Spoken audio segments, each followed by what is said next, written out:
how many more times am I going to turn over my life force, this life force that I have in my possession?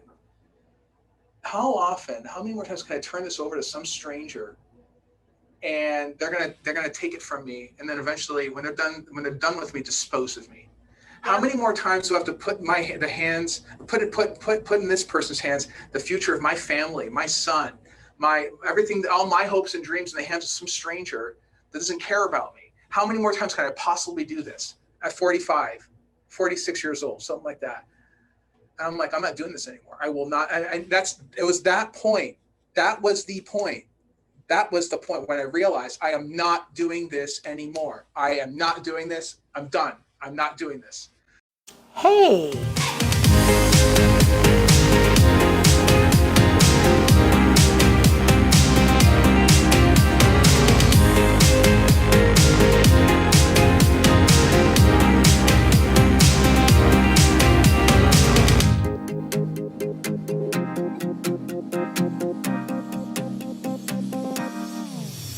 Hey everybody, welcome to another exciting episode of Inside the Minds of Today's Millionaires. I'm your host, Dwan Twyford, America's most sought after real estate investor, and this is the most wonderful real estate podcast ever. So for those of you that listen on the regular, you know the deal, but if you're brand new, our motto here at Dwanderful is people before profits. So if that resonates with you, then you are at the right place. This is your time. And I bring in amazing guests to just teach you all kinds of amazing things and facets of real estate investing. So I have a super exciting guest. I've been waiting so long to have him on my show today. I have Agostino Pintus. And so how are you today?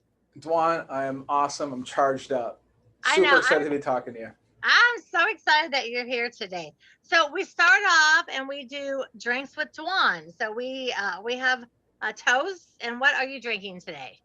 So I have a little bit of tea. That's it. Oh, I have tea as well. So cheers to you. Cheers. Cheers. Everybody listening, take a drink of whatever you're doing. And everybody take a big breath and shake off, whatever you got going on. And clear your head. And open your mind for learning and for having fun and for laughing with us. So this is your time to put all your worries aside, breathe it out, and have some fun. So how are you today, my friend? I am awesome. I'm awesome. If I were any finer, I'd be granular. I love that. So we like to start off having you tell us who you are and where you're at right now and how we can get a hold of you. And basically, we want to know what's your deal. Sure. So who am I? Agostino Pintus. I'm based here in Cleveland. I primarily buy multifamily commercial real estate. I build and develop multifamily commercial real estate, and I also do buy triple net assets as well. And people could find me either on Realty Dynamics websites right there. It's rdine.com or at bulletproofcashflow.com. We have a great Say podcast. Your website one more time. Rdine, RDYNE. RDYNE.com. Yeah. And then on Bulletproof Cashflow, we have a great show out there too. I know, Dwan, you're on there too. And we talk real estate, we talk money raising, we talk all kinds of stuff like that. So to try to help people get into real estate and build success of their own, right? So that's what it's all about. That is what it's all about. Okay, so everybody, so RDYNE.com, right? Yep. And of course, Bulletproof Cashflow, which is a super great podcast. I super enjoyed my time on your show. So thanks for having me on this podcast. Thank you. It was super fun. So how old are you now? I'm 50. 50? Yeah. Look at you. You're looking awesome for 50. Look at you. Thank you. Honestly, I was going to say 40 tops. So good for you. See, it's that sexy bald head. That's it. That's what it is. Keeps you looking young and hip. That's exactly what that is. All right. So 50. So, and you're very successful and you do a lot of multifamily and people around the country know who you are. And so when you were like young, like the Agostino that was 10, 11, 12, what were you doing then and where were you? Well, I tell you what, I was living in Canada, right? That's where I grew up. And I wanted to be an entrepreneur my entire life, right? Since I was a Even when you were kid. little? Oh yeah. I wanted to be on my own, I wanted to do my own thing. But you have to be careful what your parents tell you, because my parents, they're immigrants from Italy. And for them, entrepreneurship is something out of reach. Entrepreneurship is scary. Entrepreneurship, it means taking your fate into your own hands. And that sounds dangerous. Instead, they pushed me into getting a job, doing the 40-hour work week. And again, there's nothing wrong with working if that's what your passion is, Yep. working for someone else. I wanted to be an entrepreneur, and but I largely ignored it when I was a kid. I was instead I buried my head into computers and anything technology. Back in the '80s, it's all I did. It was all around tech, computer programming, all that stuff. That's what I was into. I started writing code, and I was like 9 or 10 years old. I was one of those kids. Really? Yeah. And but instead of, it's funny because I remember sitting in a class once, thinking that I wanted to have my own software company, and instead I went to go work for some other company, and I was totally miserable. I was miserable for decades working for companies. I know. So when you were little, did you have like part-time jobs? Did you have paper routes? Did you work for other people? Or were you like playing sports? What were you doing? I never played sports. That's one thing. My brother and From sister. Italy, I would think you played soccer. I would think, right? But no, I was the big fat kid. I ate a lot of pasta. And I ate a lot of and in my household, we didn't have a lot of money growing up, so it was all about peanut butter and jelly sandwiches and macaroni and cheese. So the two worst things you could possibly give a child, day in, day out. This is what I did. But right? so good though, right? It was. But my brother and sister were the ones that went and did the whole soccer thing, where I was all about computers, all about technology. It's all I was just obsessed with, was that kind of stuff, right? Even as a child. So where my mother would even drag me to these soccer games, because what else was I going to do? And I would just sit there in the car while my brother and sister were playing, competing in games. Right? So, yeah, it was all that. I was the nerd in high school. I didn't have very many friends. I was that kid. That's who I was. But you know what? The nerds are all the people that when you grow up, everybody works for the nerds. Yeah, that's right. So you're probably too young to remember. Do you remember the movie Revenge of the Nerds? Sure. Yeah. That came out in 1980, or I think it was 80 or 81. Yeah, something like that. Yeah. Yeah. So that I always thought that movie was so funny because everybody's the big football guys, but really in the bottom line, when it's all said and done, everybody works for the nerds. So right. I don't think being a nerd as a kid is a bad thing. No. But back then, when you're a kid going through it, when you're, and that's the thing, I didn't have very many friends, right? So it was more of an uphill battle for me. Well, it was back then anyway. And it translated into something a little different when I got older, which was not good, at all. Which I try to instill into my son what not to do when I was his age, right? And that's a whole other discussion. But I know when you're a kid, you really just want to fit in and be with the popular group. And I mean, I was a girl. I grew up in the Midwest, and I just wanted to be popular and fit in with the girls, and I didn't want to stand out. But I was 5'10" in high school already, which is really tall. Especially high school was like 45 years ago for me, and I had braces.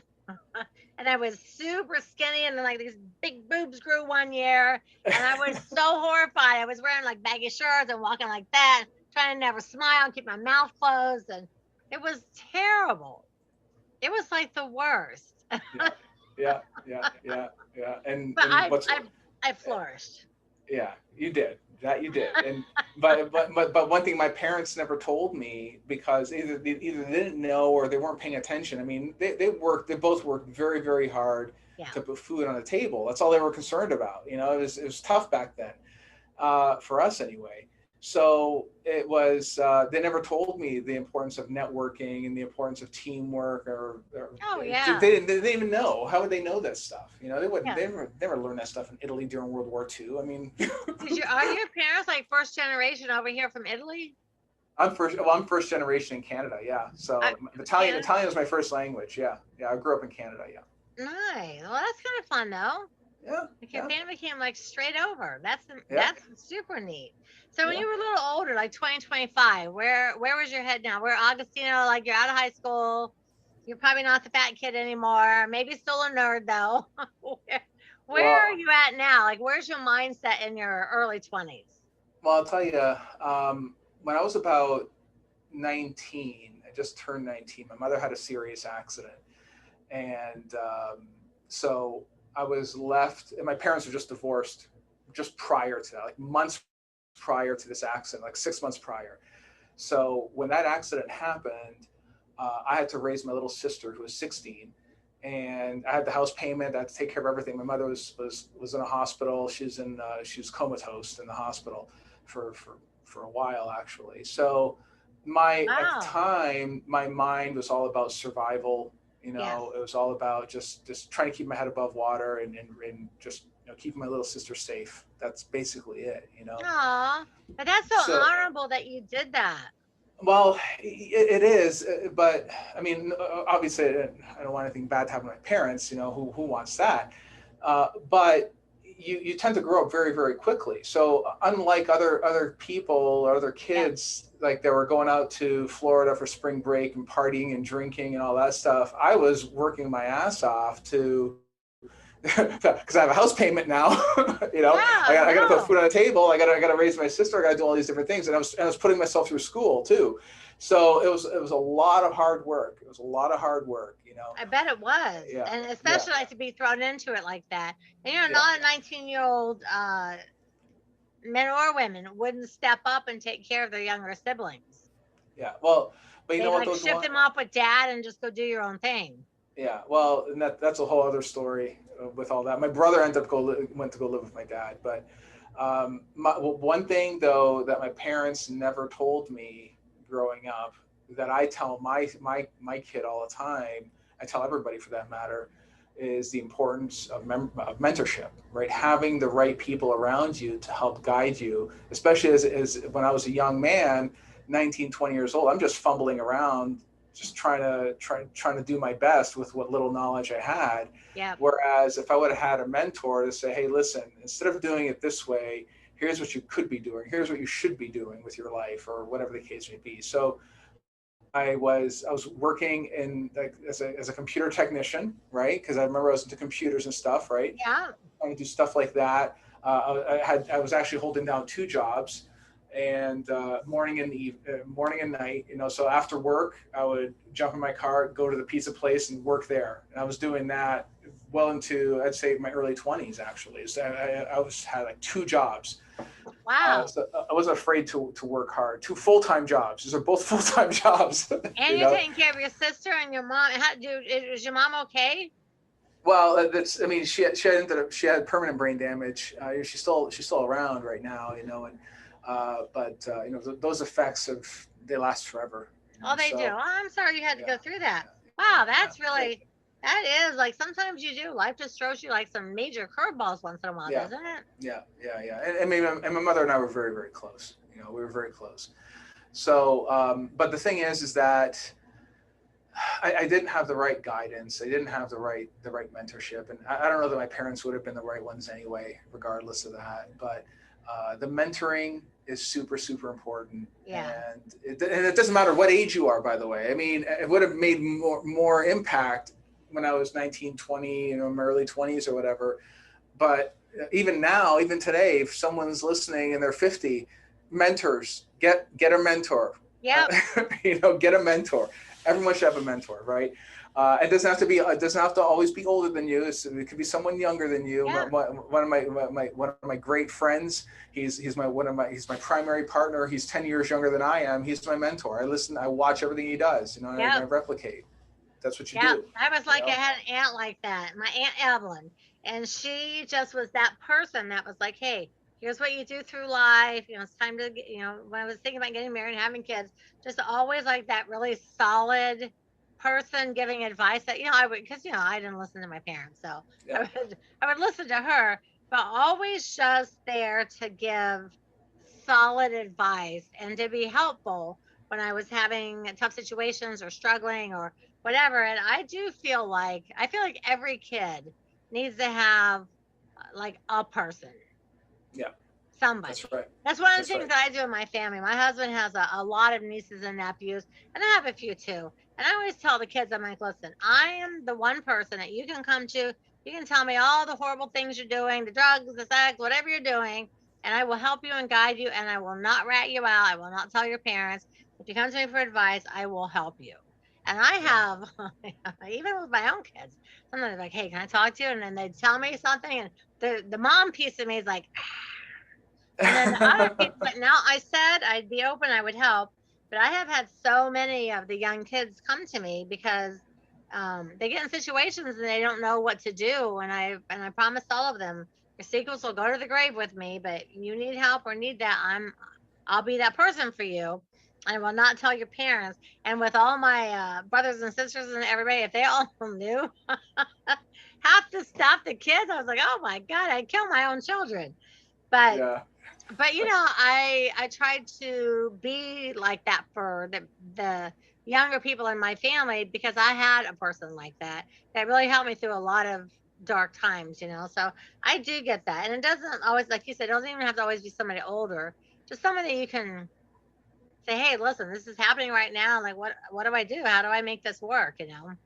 Yeah. Well, you know what though, Dwan, I'll tell you, one of the things that I did that I also excluded out of my life, even when I was younger, was virtual mentors too. And by that I mean books. Learning. It's Sam Walton. Sam Walton has a book, Made in America, right? Yeah. Billionaire, multi-billionaire for that matter, writes this book that you can buy off Amazon for $10. And this would be a good thing to ask your audience in a questionnaire. How many people have actually listened or read that book? Right. This is the words of wisdom from a billionaire that you can buy for $10 or Yep. $5. Right. And no one listens to it. That's a mentor right there. Right. That's It a is. mentor. So there's a lot of lessons to be learned. I wasn't thinking in that way though. My whole realm of thinking from that point was still based on technology, working a 40-hour week, just getting by, that kind of thing. Like most Americans that are out there, Yeah. they're just getting by, Yeah. that's what they were told, right? That's what they were told. It's a product of the industrial age, right? It In the is. industrial age, you work your 40 hours, which all this, and guys, all this was just defined like within the last 150 years, right? Yes, The it was. 40-hour work week, the 40-hour work week, the whole thing about rights when it comes to working somewhere, all these things before that, where this was a nation of entrepreneurs, which is mind blowing, right? Because now it's totally the opposite. It is Right. the opposite. Now, Yeah. my family, I'm from Ohio, so, you're like that Midwestern, corn fed, excuse me, my tea's giving me the hiccups. And I was raised always I heard, get out of the high school, get married, have kids, and work in a factory Mm-hmm. and put in your 40 years and retire. No place does someone say, go to college. No place does someone say anything. Get married, have kids, and work at a factory. So I got engaged right out of high school. I got a factory job. And like 3 weeks later, I thought, oh my God, why would my family want this for me? I had never been inside of a factory. I'm like, it's hot. It's June. There's no air conditioning. I'm standing on my all day standing, and at 18 I'm just like, oh, my back. And I'm thinking, who would want this for me? Like, why would someone tell me my whole life Right. this is what I should do? So I dumped my boyfriend, I left my job, I moved to Florida by myself. I said, I'm going to start something else because this is not going to work for me. But it's the industrial, that's just what you're taught. And now when I hear people say that, it's like, but who are you going to work for 40 years? Like, there's no working for the man anymore. Right. Right. Everyone That's comes and goes, businesses come and go. There's no more of that. So I Yeah. think if you're not an entrepreneur, I don't know. I'm like, who do you depend on to work for? Well, and it's funny, Dwan, because I think that my generation, we were the ones that were transitioning between those long-term career, 40 Yeah, year career, and where to now it's okay if you only go work at a company for 3 years because they fire you. Right. I exactly. was like, it was my generation. We're the first ones because I remember being nervous about working somewhere in tech or whatever, and then only lasting a handful of years, because Yeah, I would be worried. Oh my God, what are they going to think of my resume? yeah. And I have a smile and I'm laughing because now I couldn't give a rat's ass about what anybody thinks about my resume, which is kind of funny. But I think it was my early 20s. I decided to really focus back on school, and I thought that I was a smart kid, and I thought that I wanted to build a career in technology, like I did when I was a kid.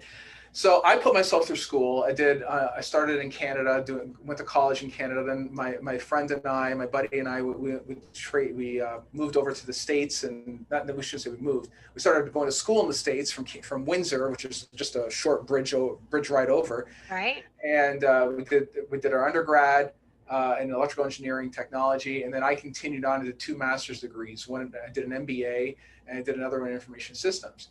And so it's all centered around technology and finance and stuff like that. But for the life of me, Dwan, I couldn't hold down a job. Just couldn't do it. That's because you were supposed to be an entrepreneur. Because I was supposed to be an entrepreneur. That's right. I mean, But seriously, 2 master's degrees. Good for you. yeah, and I paid for it all on my own. I mean, this is not like no government nonsense. No, I did it all on my own. And the way that I did it was, again, I was working my ass off to hold down as many jobs as I could. Yeah. I had a credit card. I would charge the whole thing up on the credit card, like the entire tuition, and then multiple credit cards actually. And then I would work the entire semester, pay them all to zero, and then do it all over again. That's how I put myself through school. That's how I did it. You really worked your butt off and went through school. Well, see, you got 2 masters, so you're super smart, so you're able to do that. Well, yeah, I don't know that I would have done it that way, but but I didn't have any other choice, right? My parents, again, they didn't have a lot of money, and they didn't plan to send any of us kids to school. So, and I knew that I had to do it because my mother always told me you have to go to school, right? Yep. So I did it, that's what I did, So, but even I eventually became a CIO, like a C-level IT executive, right? Started off in the lower ranks and as a director level, and eventually vice president, and eventually C-level. And I spent the bulk of my career, really early career anyway, really working in technology management, enterprise IT, stuff like that. Nice. And so I learned a lot about how to deal with people, how to get deals done, how to negotiate good pricing, how to deal with the whole office politics. For many of the companies I've dealt with, I was very fortunate. I didn't have too many office politics, but at the same time, I was also very unfortunate in that I worked for a lot of crappy companies. Guys, there's a lot of crappy companies out there, and I think I found them all. I found a lot of crappy companies. Oh my God, the stories. That's a whole other show. I can tell you. I know. We're going to have to do a show sometime about like all the crappy jobs that we've had. So when did you get bitten by the real estate bug that you're like, I'm going to do multifamilies? Like, how do you go from that to multifamilies? There's got to be a jump there. There was. Because here's the thing. Okay. When I was still in my early 30s, I landed a job at an up-and-coming company in Virginia, and my friend, he ran operations. I was still a vice president level in technology. So there was a CIO above me, but he was on his way out. He was leaving. That's what he hired me to be his successor. Okay. But at the time, I was still like a VP level, and my friend, who I'm still friends with to this very day, he says, you ought to do real estate. This is back before 2008. This is going back to like 2006 or so, right? and I can get you connected with this broker, blah, blah, blah, or a real estate agent rather. So I started doing single families. I started buying like single family homes, small multifamily, and it got, Now, were you like an agent, or were you started right out of the gate buying for yourself? right out of the age, just buying for myself. I had no idea what I was doing. I took no courses. I took nothing. All my friend Bill told me was, here's this agent, for a call and start buying stuff. And that's what I did. So I worked at this company. The company was somewhat successful, and I was doing a great job there. They kept on giving me buckets of money. I'm like, okay, well, I have all this money. I got to do something with it, right? And I wasn't thinking about 1031 exchanges. I wasn't thinking about, keeping money from the tax man, or I wasn't even thinking about stuff like that because I had no financial education whatsoever. I had zero financial education, like nothing. I knew nothing about it, right? I wouldn't know the difference anyway. All I knew was what my friend told me to do, and I did it, right? And I look back, I'm like, oh my God, I'm so stupid. Oh boy. No, but you know what? I do the same thing. Someone said to me, oh, we buy houses, we fix them up when we sell them. And I was like, oh, decorating. I love to decorate. I'll Decorating. do that. Yeah. And then I buy this house thinking I'm going to decorate it. And then I have to actually rehab it. It's like, I have no skills. And it's so funny though, how I did the same thing, like no classes, no nothing. But I think sometimes entrepreneurs like that, when we start off really naive and thinking, hey, this is going to be great fun. Oh, woo. Sometimes that's our best thing, is the fact that we are naive about what we're doing.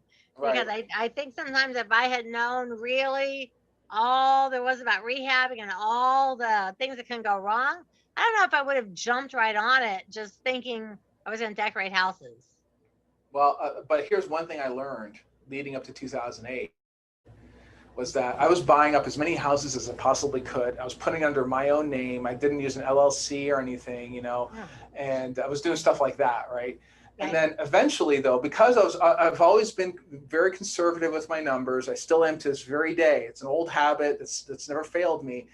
The way I put my deals together was when things are starting to heat up, and back in 2008, there's people that were buying these houses that were way overpaying for it. The payments wouldn't make any sense. And I'm like, who's buying these houses? The rents, the house payment was greater than the rent you can rent it for. I'm not buying it. So I stopped buying houses because I couldn't find anything. I was paying, and by the way, I was buying everything at retail, which was totally stupid. I was buying things at retail because, again, I had no idea what I was doing, right? And then the crash hit. And at about the same time, the company that I was working for, this great company that I thought was great anyway, they screwed me, they stole my stock, and they kicked me to the curb after doing a bunch of great stuff for this company. I transformed the way they did business. Yeah, but whatever. Everything turned out for the best anyway. But when you're going through it, it's not so much fun. And then I basically went through what I call the 10 dark years. And at that point, I was just floating from job to job. I was trying to find any job I could possibly find. I had no purpose. I had no why. I was just like, hurry up, find a job. I'd be camped out in my room all day and all night, sending out resumes. I would send out, I swear to God, Dwan, I would send out at least 100 resumes a day. Holy cow. A day, every day, right? And I wouldn't surprise you, someone in this audience that's listening got one of my resumes. Okay, it wouldn't surprise me. All right, that's how many resumes for months this is on like 2008, 9, 10, 11, 12. Yeah, like a decade. Yeah. Oh yeah. I mean, not for the entire decade. Oh, there's more. Believe me. But the issue was that I had very low self-esteem of myself. I did not leverage the relationships that I should have leveraged when I was working for this air quote great company. Yeah. Because they had a lot of exposure. They were a Wall Street darling. They went public and all that stuff. I didn't leverage any of those relationships to help me get into the next job. I didn't do any of that because I figured, like the whole blue collar thing. If you do a good job and you're getting paid, why do you have to worry about anything else? Well, I did not manage my career properly, right? That's why I didn't do that. And if I would have done that, things would have been very different for me even today. But it's a good thing it didn't happen that way. I went through a lot of suffering, I suppose, right? but that suffering turned into something better. That's good. But I ended up going from job to job to job. I just took any job that would pay me. I mean, it was that bad, right? I didn't manage my career properly, and I underestimated the importance of mindset. My mindset was broken, and nor did I even define what I wanted out of life to begin with. You know, that's a big part of how you're going to live your life, and that's how I live my life today. But I wasn't doing it back then. So I get that. Yeah, I get that. But for 10 years, I went from job to job to job. I lived in all these different places, just working wherever I could find a job. I'd maybe last a year, maybe a year and a half before something happens, because I've worked for a lot of crappy companies. Remember, I said a lot of crappy companies. Yeah. I worked for a lot of crappy companies. The companies are very unstable. They look at my pedigree and they're like, oh, maybe this guy can help us, you know, and they have either, well, that's a whole other story. They either had no money or they had no, like, whatever. I'm gonna have to have you on for like a really long session, telling us all the things not to do. Yeah. I mean, I've got a whole decade just like that. Yeah. Well, I mean, but Dwan, it got so bad that I even had the IRS after me. That's how bad it got. Wow. Right? It was pretty bad. So, but then I finally got my feet back on, back on the ground. I met the CEO, and when I was living in New York at the time, I ended up in New York, New York City. I was living in New York City for a while, and he actually brought me on to his company to help fix his company. He believed in me, right? And I fixed the company. I did great things there, and their IT was a disaster. I was getting paid tons of money. I was doing great things, but here's the problem. I wanted to do real estate again. I knew I wanted to get back into the real estate game. I hadn't touched real estate in like 10 years at that point now, right? Because I was doing all that single family, the multifamily, the small multifamily stuff. Yep. And then I stopped because of 2008 and everything exploded. And and things got really, really from bad to worse for me personally. And so I said, okay, well, you know what? I'm gonna maybe I should consider real estate again. But here's the problem. I was working at this company in Indianapolis, and I was making, like I said, I was making very good money. I had the nice big office with the, overlooking a truck stop. Phenomenal. Go from New York City to that, right? Oh gosh. But the issue though, Dwan, is that even though I was getting paid a lot of money, it's that money is almost like, it's like heroin entering your veins, right? And I never had heroin in my veins. I'm only giving an analogy through observation. But whenever someone in the movies, whatever, gets a big shot of drugs, they kind of like, they tone out, or they tune out, right? They tone down, right? It's kind of like that. Every 2 weeks, that giant paycheck comes in. You're like, oh, maybe I don't need to be doing real estate. You know what? I have enough money in the bank. The money just shows up. Why do I have to go work that hard? That kind of thing. That's what happened. That's what happened. I get it. And a lot of people get that way. They get lazy because there's no pressure on them. Yeah. Until the guy that hires me, he decides, like, he ended up getting screwed by this company, and he leaves. New guy comes in, hates me. All right. So now it wasn't about a month that I'm out in the job. I'm out in the streets now again. Like, I've been fired from I don't even know how many companies I've been fired from. I started counting. I think I've been fired from about 15 jobs, and I stopped counting because I couldn't keep track of it. I wish I were joking. We have that in common. Yeah. I wish I were joking. So I'm like, I was living in Indianapolis at the time. And I'm like, well, you know what? I'm going to do real estate. I'm going to go back to real estate, because here's the thing I realized is that despite all the problems that I had in my life, yeah, all the issues, all those 10 dark years of hell that I went through, I still had a small portfolio of single families left. And no matter what, they were still throwing off money. Always. They were always throwing off money.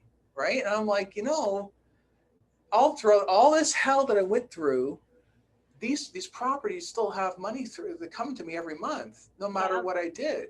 And I'm like, I should just go ahead and do that. I could just do it on my own. I don't have to worry about anything. Because here's the thing. At that point, I was in my mid 40s, and I'm like, how many more times am I going to turn over my life force, this life force that I have in my possession, how many more times can I turn this over to some stranger and they're gonna take it from me, and then eventually when they're done with me, dispose of me?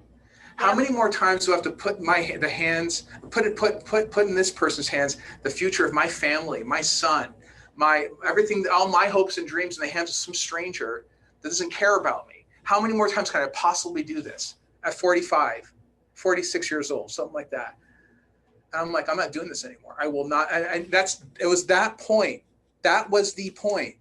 That was the point when I realized I am not doing this anymore. I am not doing this. I'm done. I'm not doing this. That's what it took, is to make a decision that I'm not doing it. That I make it, and I'm going to go into real estate.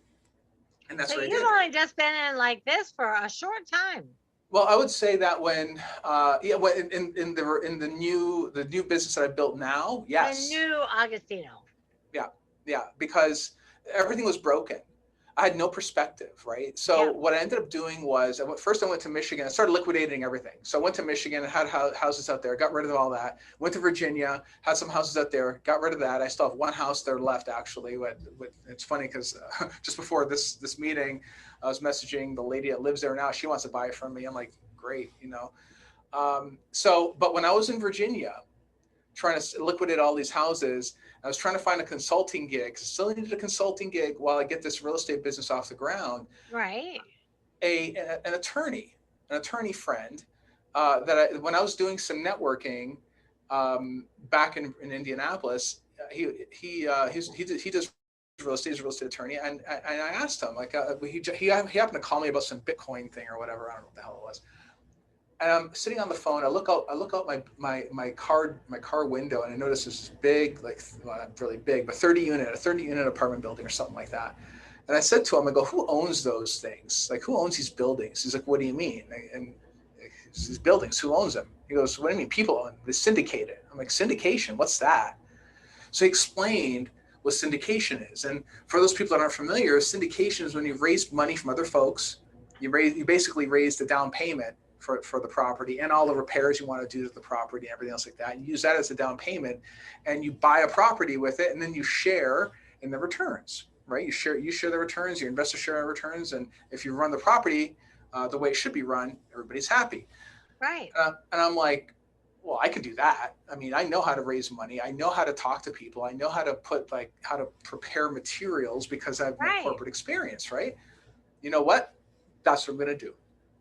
So the question was, now, where am I going to do it? And I targeted Ohio. I targeted like the Metro Cleveland area. At the time, there was this city had still not fully recovered from the 2008 crash. Now we're talking like I don't know, 17, 18 now, 2017, 2018. Wasn't that long ago. We're talking like a handful of years ago, right?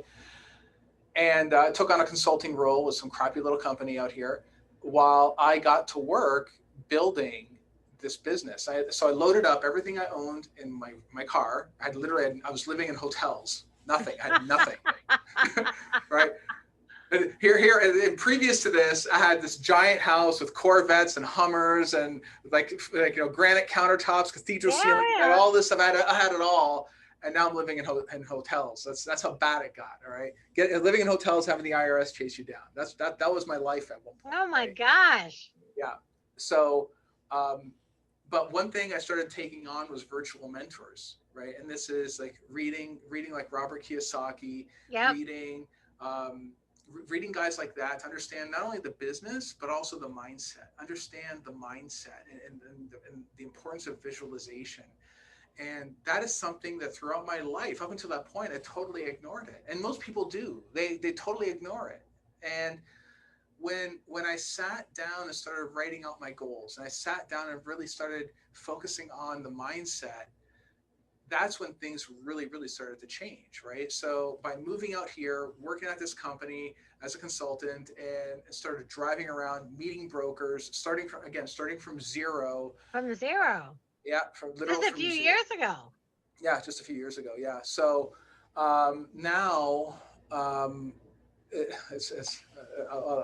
save this part for in a few minutes here. I just thought about something which is hilarious. There's now what what I did was I focused on the mindset, and by doing so, I started reading like a book a week. I started doing that. I started Yep. studying Stoic philosophy. I started really envisioning what my life needs to be and what I want to become. Yeah. And because without that, and I'm not saying like, you're just sitting there driving, blah, blah, blah. No. I'm saying you do this on purpose. This is for the Yeah. audience as well. You sit down and you write it out. If there was no limits on money or anything else like that, no family obligations, whatever, what would your life look like? What do you want to see from that perspective? Like a vision board. It's exactly, which I have a vision board too. I look at it every single day, and I didn't have that. I never thought of it. So, but here's what I did. It's funny because when I was doing this consulting work, I didn't have a vision board at the time. What I did was I wrote out quarterly goals, and I printed off like 15 of these things, and I had them hanging up all over my apartment. I had that's a good idea, though. I had one in the bathroom, one on either side of the bathroom door. I had one in my closet, one in the living room. Like there's no way I'm missing this freaking sheet, right? I'm gonna see the sheet everywhere I go. It's 90-day goals, right? 90-day goals, and in 90 days, this is what I need to do. And it's funny because every once in a while, like I'll go. I kept it on my Google Drive, and it'll say my goal for this month is to get my first deal. It's going to be 50 units, and I just chuckle because I don't even look at 50 units anymore. I mean, to me, it's like I'm trying to get rid of those things at this point, which is hilarious because it wasn't long ago, right? Well, that's good though, because you start growing, you do better, you do bigger, and your goals get bigger too. Yeah, that's exactly it. But the main thing to harp on is the importance of the mindset, surrounding yourself with great people, and really being smart about what your life needs to look like, because that's where many people fall flat. They allow life to just scoop them up and take them from day to day. Yes. And the grains of sand in the hourglass continue to fall no matter what you're doing. And they do. I realized later in life, of course, what's gone on, like what I should have been doing. I should have been doing this when I was 30, but I was so headstrong in technology. And looking back now at the technology thing, I mean, I was a good CIO. I was good at running tech, but I mean, there's people way better than me. I should have been doing real estate the entire time is what I should have been doing, But you know what? All of those things are what brought you to where you are. So now you're successful. You have multi-units. You have your podcast. You're doing syndication.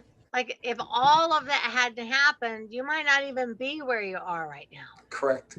Yeah. I mean, at this point, we're going to be closing on another 300 units. I have another 360 units that hopefully will be right behind that one, which we're competing for right now.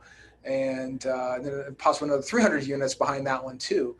And another off-market type deal. So it's like these are all things that and then this is not even including the other 1,000 units that I've already purchased since I got here.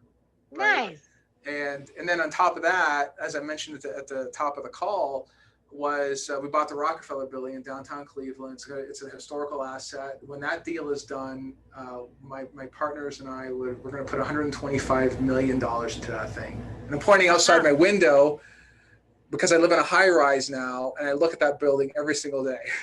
So oh my God! Right outside my window. I own that building. Yeah. That's exciting. Yeah, but it was not long ago. It was not long ago when I was. We were living out of our car basically, and it took a lot of courage. It takes a lot of courage. It takes a lot of courage. It takes a lot of vision, and you have to have the mindset and you have to have the self-confidence to do it, because I feel like one of the biggest reasons people are, for me personally, I think that one of the biggest reasons people are not successful is their mindset's not right, and they overthink and they talk themselves out of it, or they have the people in their life that say, well, you can't do that, you can't do this, what makes you think you can do that? And they don't have somebody pushing and saying, but you can do that. Well, you can, but you have to believe you can as well. Yeah, Dwan, I think it's also people get comfortable, right? And when I was working at that company in Indianapolis, I was comfortable, and I was making very good money. Uh, Hmm. my credit was not so good because of all the stuff that it had impacted me in the past. Right. But I didn't care enough to fix it. Now all that stuff is cleared up. I hired Yeah. attorneys, they took care of it, everything, because now it's important to me. It wasn't important to me. I wasn't tracking it. Yep.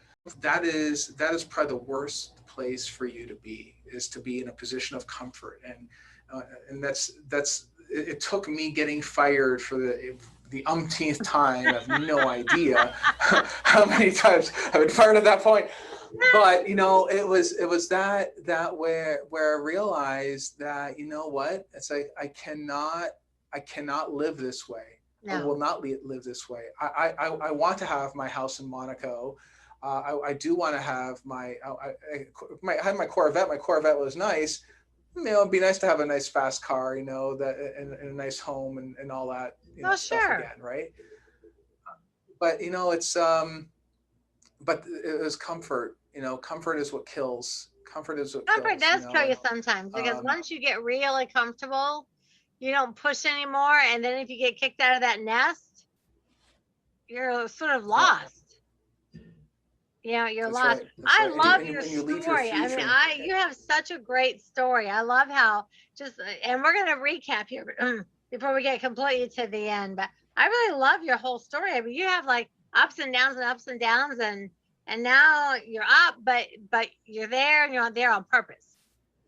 Now you're Yeah, purposefully yeah. right Well, there at the top, kicking butt. So let me ask you. and I'll tell you what, though, too. Dwan, I was going to say one last thing, is that what's funny is that I went to go look at a deal just the other day, and with this brokerage house I never really dealt with before. And I get out of the car. The guy knew who I was immediately. I didn't know who Mhm. he was. He knew who I was. And he goes, "Oh no, I know all about you. We've been following you guys for a long time now. We know how many deals Wow, you that's guys have nice. done here in Cleveland, yada yada yada." So it's like, but my point is that I literally got here with nothing. Like I didn't know a soul here. Like I didn't know anybody, right? I had no base, like no people, no nothing. And to go from that to this But now, is remarkable. That's why whenever people say, "Oh no, it can't be done," listen. If it depends how hard you want to work. If you want yep, to it work does. hard, you want to bust your ass, then you can do it. You If you're gonna can. have a hard time doing that, it's gonna be tough. You're gonna have a tough life. You have a You tough know, life. Cleveland has my favorite amusement park, Cedar Point. Cedar Point is my aunt and uncle used to live in Avon, which you probably know Yeah, Avon, yeah, Ohio, right yeah, outside Cleveland. And I used to go up there yeah. all the time and go to Cedar Point and ride those massive roller coasters. Well, when you're coming into town in the next week or something, we should go. We'll go there. Oh my God, There we go. yes, yes, because they're open. I love roller coasters. All my life, I love roller coasters. And I used to just be like, when my dad would let us go from Dayton, 'cause I was raised in Dayton, let's go from Dayton to Cleveland, and we could go stay with Aunt Carrie and Uncle Herman, and got to ride roller coasters all week. And I was like, oh, I have Yep. died and gone to heaven. But I did that all the way up until a decade ago after they passed away. I would still go up there and visit them, and still in my 50s, riding roller coasters, hands up in the air, screaming. So much fun. And you have the Rock and Roll Yeah, Hall of Fame. You have all kinds of great stuff up there. it's great stuff here. Yeah, a It, lot of there good stuff really is. happening out here. It's cold in the Yeah, winter, though. I'm just it saying. is. It is. It is. Ah, That it so tell is. me, what's your favorite food? Wow, favorite food is I have to say it's pizza. Although I'm not eating any right now because I'm doing 75 days hard right now. Oh, it's tough. I So know, it's I've been hearing that's everyone do that 75-day program. I've been thinking about that, but I'm like, ooh, I don't know. yeah. I'm debating. I've got a friend on it right now, and I'm like, man, because I really need to like get my health in a little bit better shape, but Yeah, I've been thinking about doing that. it's good. It's good for discipline. It sort of like recenters you, I'd say. Yeah. Except I changed it up a little bit. In the official 75 days hard, you're supposed to do one workout indoors, one workout outdoors, stuff like that. Well, I'm doing CrossFit twice a day, Wow. right? Which is hard. CrossFit is hard, right? Number one is hard. doing it twice in a single day is very hard. Yeah, so, so that's yeah, but hard. And good for then, you. yeah. And then like 1300 calories, 13 to 1500 calories, somewhere in that range. So yeah, there's a lot of stuff that I'm doing like that. And there's also, you have the reading regime. You have to do the cold showers, the weighing yourself, the photos. You have to take photos of yourself every single day. Yeah. I've got a The whole, friend that's in, I don't know how many days in yet, but he looks amazing. yeah. And he's lost weight and just he looks so good. So, what's your favorite band of all time? Oh, wow. Favorite band of all time. Huh. I would have to say, I think it's probably Cascade, and that's like it's like house music, right? And it's really one guy, and he's a Mormon, and he's really Nice. good. Now, I Yeah, have to yeah, tell you, I am not familiar with Cascade, and very rarely does someone name a band that I'm not familiar with. So when I'm not, I go listen to them. So I'll I send will I'll listen to send you Cascade now and add I'll send that you some to. links. Yeah. I no, I don't think I've heard of them before. And Yeah, hardly ever. I mean, I love music from all genres, from decades and all of it. So it's very rarely someone catches me off with one I've not heard before. But I'm excited to check that out now. yeah, And yeah. Also, where you'll like is them. where's your favorite place that when you're at this place, everything is just right with the world? Where's your favorite place? Huh. I wouldn't say it's just one place, but it's one type of place where it's believe it or not, it's a cafe, right? A cafe with my computer, and it just depends on what I'm doing, Yeah. right? So when I'm at a cafe with my computer, and this started when I was, because I've been a lifelong entrepreneur, I used to take my computer down to the cafe and just turn it on, put my headphones on, and just work. I could Yeah. certainly do it at home, but I would just prefer to do it there with a coffee and nobody bothering me. Exactly. Now, but there is one other place aside from that, and that is in December of every year. I try to find the wealthiest place I can find wherever I'm at. Like because now I travel, stuff like that, right? So, like last year I was in Colombia, or the year prior I should say, for like six weeks, right? To avoid the cold winters that you pointed out earlier. So, Cleveland's uh, brutal, man. yeah, it is. But I'll tell you what, though, when I was here, I'd go to the Ritz Carlton and just hang out in the lobby, get out my notebook and pen, and just start writing because it puts you in a very different mindset. You look around, you see all this wealth, you see people coming in and out. Someone pulls up in a Bentley, they get out of their Bentley, they go in, they check into the hotel, whatever. You're surrounded by this and puts you in a very different state of mind. Yeah. You know. Um, so it's good to be surrounded by that type of scenario when you're Yeah. working on establishing your goals, right? I love that. That Yeah. is such a great thing. So let me see. We're going to summarize and see. I took a lot of notes. There's a lot of notes here. So we're going to summarize and see if we were able to get inside your mind just a little bit. Yeah. So Agostino Pintus, Bulletproof Cash Flow Podcast. They find you at rdyne.com. You do multifamily. You are 50 and fine. Your family is from Italy.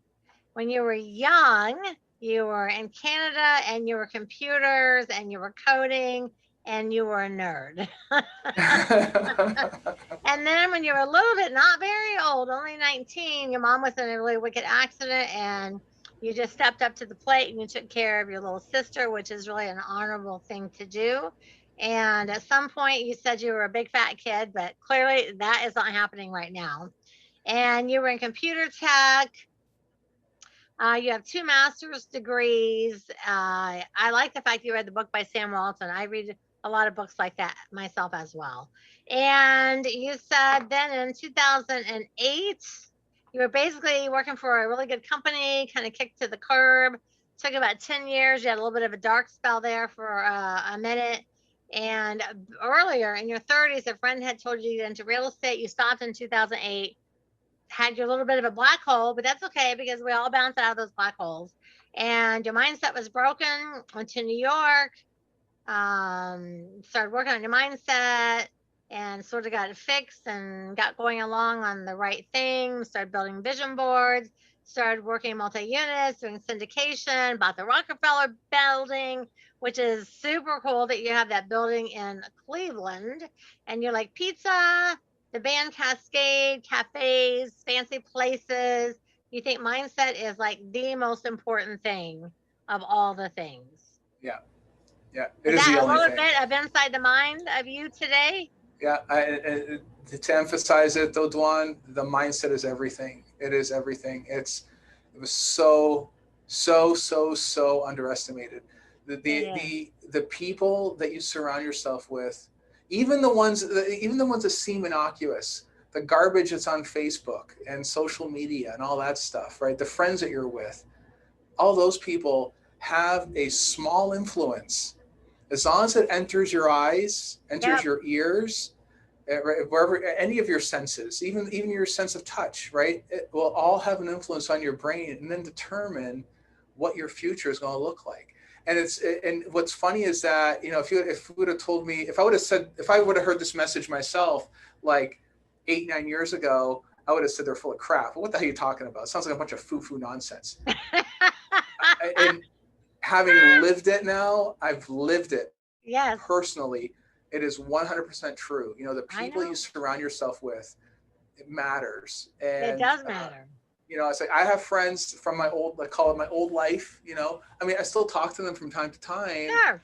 But it's like whenever they'll call me they'll call me and they'll say, hey, what are you up to? It's like, oh, I just signed on a $70 million line of credit, or a $70 million construction loan just the other day, and now we're working on a $50 million deal. Well, they can't even relate. Yeah, it's like they can't even get it. It's like, and this is true, by the way. Like this is I'm not lying. I literally signed the construction loan document for Rockefeller, $70 million.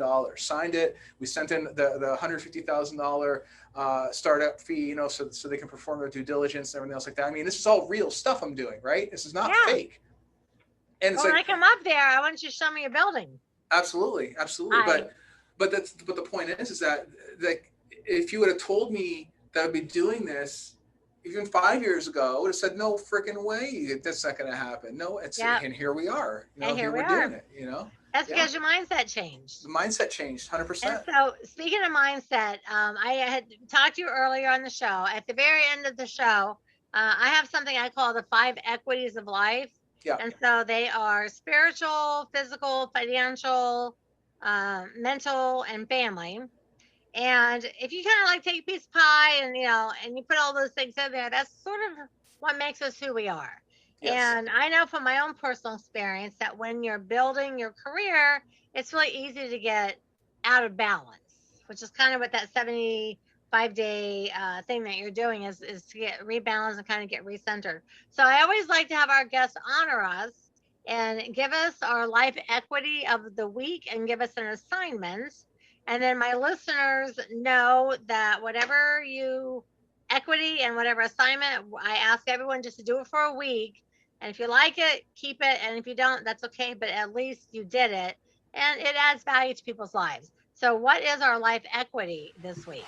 Okay, this is going to be, hopefully this won't be tough for people out there, because there's going to be a lot of information here. It's broken up into 2 parts, okay? Part 1. As I mentioned before, if you had no limits, if there's no limits on money, no limits on family obligations, whatever you had, what would your life look like, right? And start writing it out, write out in this, just in point form, what your future would look like, right? I live in Miami in a high rise. I have a nice car. I drive in like maybe just 5 or 6 points, okay? Then you write down your life as like in 12 months from now. Okay, so this is like your overarching goal over here, like what you want your life to look like, and then your next right below it.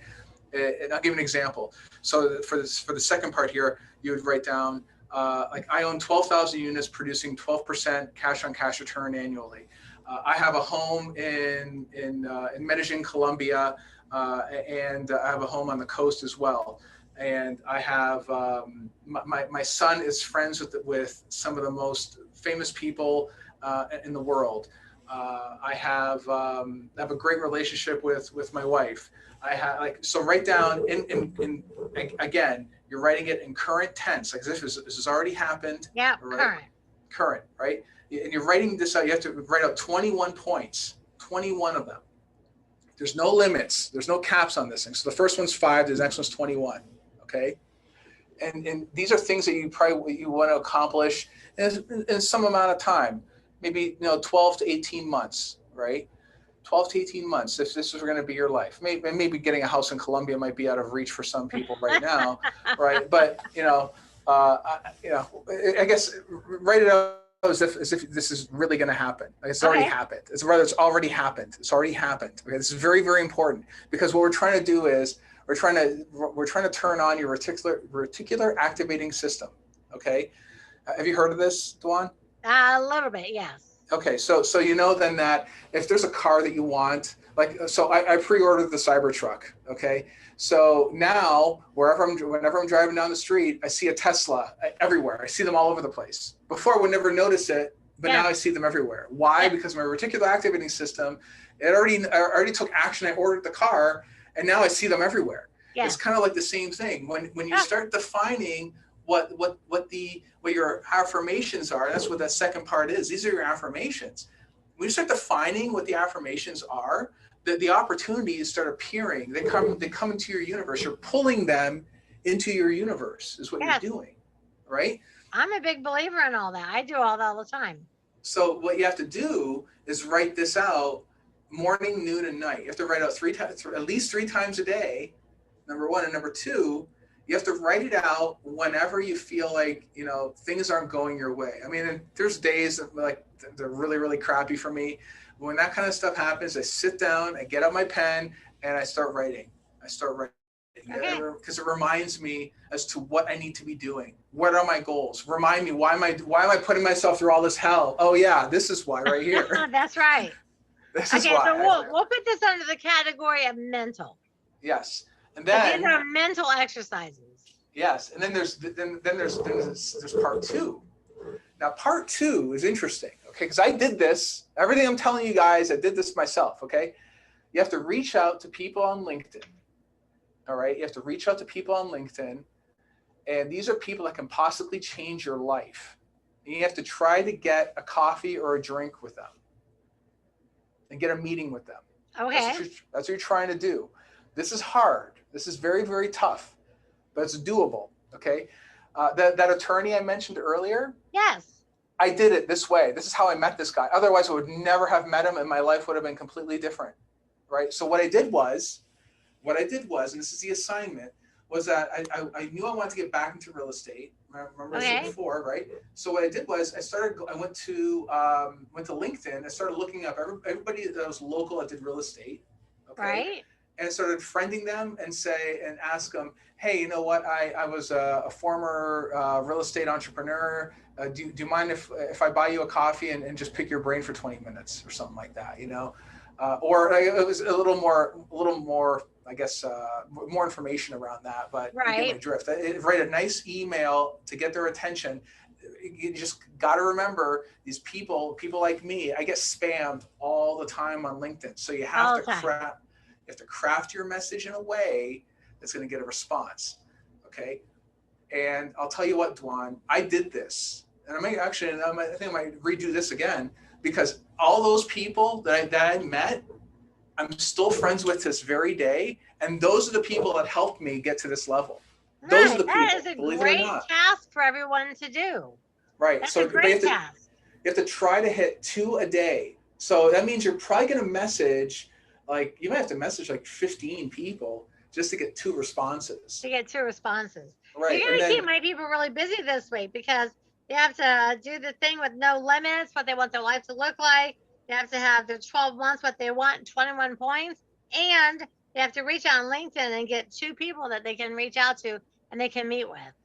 Yeah, because they're going to be, all right, you Dwanderful people, y'all are going to be super busy this week. I'm putting you to work. But here's here's the upside, guys. Here's the upside. Okay, if you execute this properly, if you first define what you want your life to look like, yeah, the people you're going to be reaching out to, I'm not going to say they're going to help you do it or anything else like that. I'm not saying that at all, but they're at least in the purview of like they have some sort of exposure or some sort of means to get there, right? It's like, so it's like clearly if I'm looking to do stuff in real estate, I'm not going to talk to a guy that's in advertising. Why would I do that? You know, and nothing against the advertisers, but it's not in their wheelhouse, right? I knew that at the time I wanted to rebuild my real estate business, and I started reaching out to all these real estate guys, and that's what I did. And it sounds like it worked out. It worked out, and that's what changed my life, you know. So I'm telling you guys all this because it does work. It just sucks doing it, because you're gonna have to get their attention and create value. This is going to be the hard part, creating value in a non-salesy way. Because here's the thing, I get salespeople that message me all the time. It's terrible, and they think that I'm going to read it and I'm going to thank them for it. I'm no interest in reading your 11-page propaganda. I'm not doing this. I know. I get all the time. It's like, right. You know, but it's like, if you are an honest to goodness person that's genuinely interested in learning more about what they did, you make it about them. It's not about you. It's always about them. It's about them. Tell me about me. I want to know more about me. Yeah. You know, and that's how you get an audience with some of these folks. That is how you do it. Yeah. Well, listen, honey, you have been so honest and so open, and I appreciate your heart so much. I mean, you really shared all the highs and the lows and everything, and a lot of people don't share so openly like that, and I just honor you for that, and I appreciate you for that. Thank you. Because the things that you share, those are the same struggles that other people have, but people think they're the only one. Oh, right, yeah. And I think it really helps people to be like, hey, okay, well, this guy's really successful, but he went through a decade. So the fact that I've been a year in trouble, not that bad, you know. Like, people need to know that there's a light at the end of the tunnel. Yeah, yeah. I think it's just, you got to build your own tunnel. Yeah, that's right. And I mean, I guess you also don't have to waste a whole decade figuring it out either. I did, because I didn't have the right guidance. No, I've got a specific decade, and the way I explained to people, I said, well, it's like, in this decade, it's like 2 bookends, and everything in the middle was just a bunch of gray matter. Yeah. Like, there was no, you know what I mean? There was no actual books between the bookends. It was just a bunch of gray matter, and it was the whole decade, and it was just gray matter. Like, that's what it was. It was this to this, and nothing really in between, but gray matter. And so that, right? Do you feel like that? That's how I describe my one of my decades. It's like, it was just, I don't even know what was going on. It was just gray matter. Yeah. That's the way I describe it. Yeah. Yeah. So I get that. Other choice words for that, but yeah, we'll call it gray matter. That's fine. No, yeah, you can say it. All right, so guys, if you loved listening to Agostino, which I loved this time together, make sure you follow his podcast, Bulletproof Cash Flow Podcast, and rdyne.com. Also, listen to what his show, listen to what he's doing, give him some 5-star reviews. If you had fun today, if you learned anything, if you laughed, if you got motivated by anything, give me a 5-star review and write something really amazing over there. And always, you can go to Dwanderful.com and opt in and get a bunch of free stuff. So, last parting words of wisdom. No matter how dark it gets, you have to take action. No matter what, don't let life beat you down and do nothing about it. Take action, even if you're taking one step towards the light at the end of that tunnel we talked about a second ago. Nice. Always take action. Don't wait. We're running out of time. Every single one of us is running out of time, and there's no second chance. So do all you can while you still can. I love it. All right, everybody. Remember, the truth is in the red letters, And we'll be back next week. Same bad time, same bad channel. So ciao, everybody. And Agostino, thank you so much for such a great interview today. Thank you. Thank you so much.